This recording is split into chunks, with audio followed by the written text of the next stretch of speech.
Hello, Country Playden parents.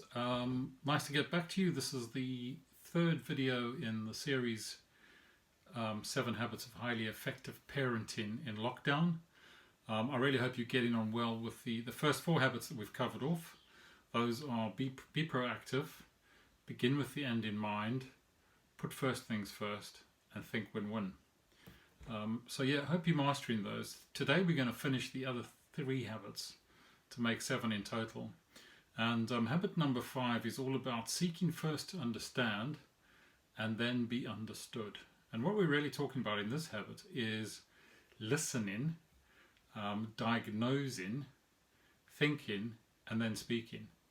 So really, rather than trying to formulate the answer in your mind, actually listen to what's going on in the conversation.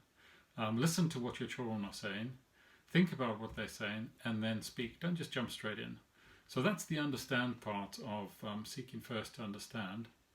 And then once understood, it's about real important, clear communication, consistency of that communication, and timeliness of that communication between you and your children.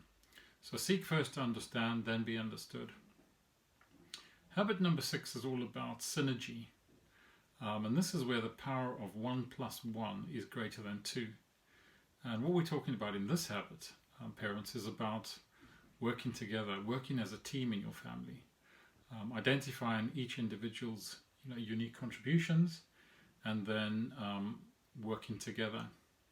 So some tips here are to focus on the things that make us happy, focus on the things that make the family happy. Also remind each other of our purpose and our goals, particularly as we're in lockdown now. And we think about beginning with the end in mind and the plan we're starting to put together, and we just remind ourselves of that and make sure we all understand the purpose and the goals. And then the third thing in Synergize is to encourage creativity and to encourage ideas. So rather than the parents being the one driving all of the thinking, let's encourage those children to be creative, to come up with ideas, to suggest those ideas. And together with their ideas and our ideas, we can find solutions that are actually greater than us individually. So I'd encourage you to look at that particular habit. And then the final habit, habit number 7, is what Stephen Covey calls sharpening the saw.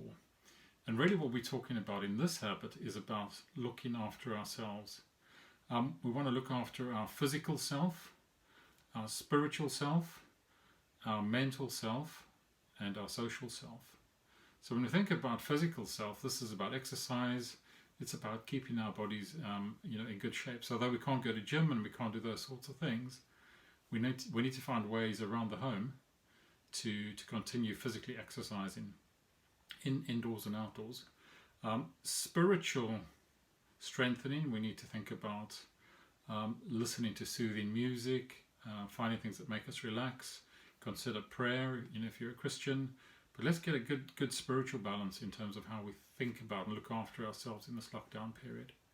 The third one is mental health.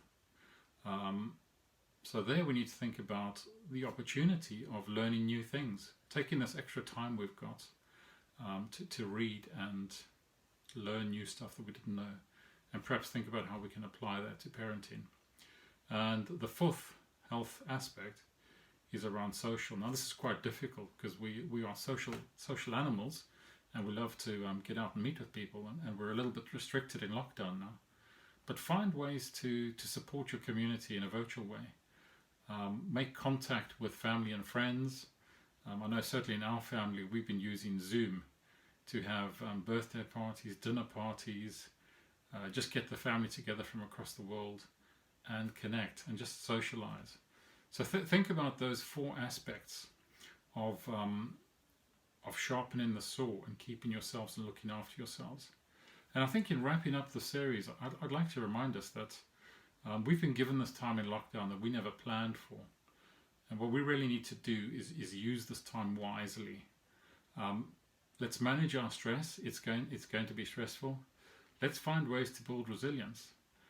So when we're looking for things to read and things to learn, let's go maybe look for stuff around managing stress and building resilience. And most importantly, these are 7 habits for highly effective parenting in lockdown. but actually they're 7 habits for highly effective parenting. And let's try and make these habits real habits for life.